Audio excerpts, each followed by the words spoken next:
Hello नमस्कार दोस्तों, चरक medical lecture में आपका स्वागत है। उम्मीद है आप स्वस्थ और अच्छे होंगे। चलते हैं एक नए टॉपिक की ओर।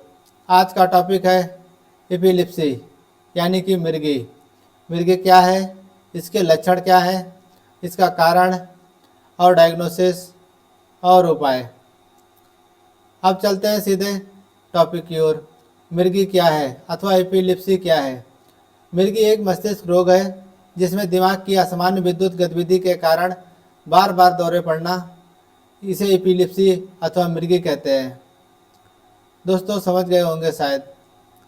अब चलते हैं इसके कारण की ओर। इसमें कारण क्या क्या हो सकते हैं।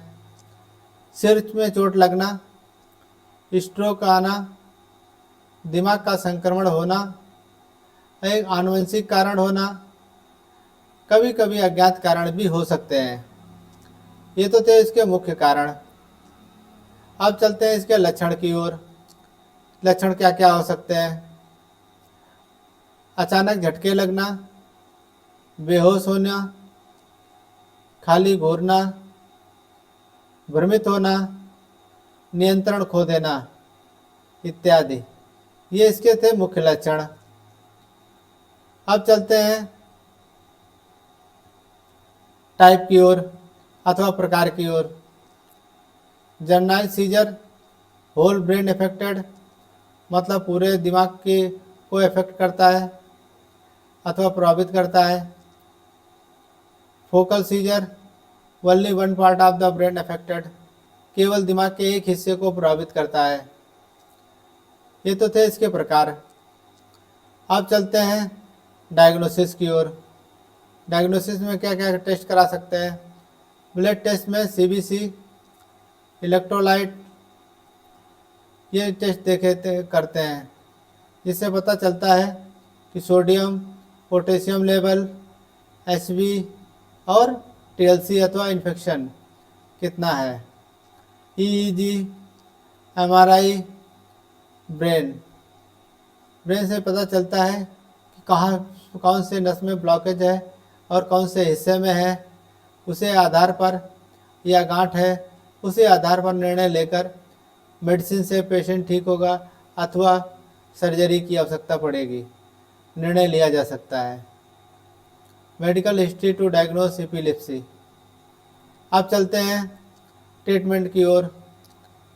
Injection Eptoin 700 mg loading dose with 100 ml NS over 1 hours, then 100 mg tablet TDS. Injection Levipil 500 mg stat then BD और अथवा tablet Eptoin 100 mg TDS, Levipil 500 mg BD, injection Monocef 1 gram BD, injection पेंटाकाइन 40 mg BD। आप दोस्तों समझ रहे होंगे कि इसमें मोनोसेफ का क्या काम है। मोनोसेफ का काम यह है कि सेकेंडरी इन्फेक्शन बचने के लिए एंटीबायोटिक का देना बहुत ज़रूरी है, क्योंकि यदि सेकेंडरी इन्फेक्शन पेशेंट को हुआ तो फिर ट्रीट करना डिफ़िकल्ट हो जाता है। इसलिए हॉस्पिटल में एक एंटीबायोटिक कंपलसरी है, पेशेंट को देना ही है जो है। इलाज में मिर्गी की दवाइयाँ अथवा एपिलेप्सी की दवाइयाँ, जीवन शैली में बदलाव और कुछ मामलों में सर्जरी शामिल है। अब चलते हैं फर्स्ट एड ड्यूरिंग सीजर। इसमें क्या दे सकते हैं। शांत रहें, पहला एक काम, और मरीज को नुकीली चीज़ों से दूर रखें। मुंह में कुछ भी ना डालें। मरीज को करवट लेके लिटा दें। ये थे फर्स्ट एड में। ऐसी विशेष जानकारी के लिए चैनल को लाइक और सब्सक्राइब अवश्य करें।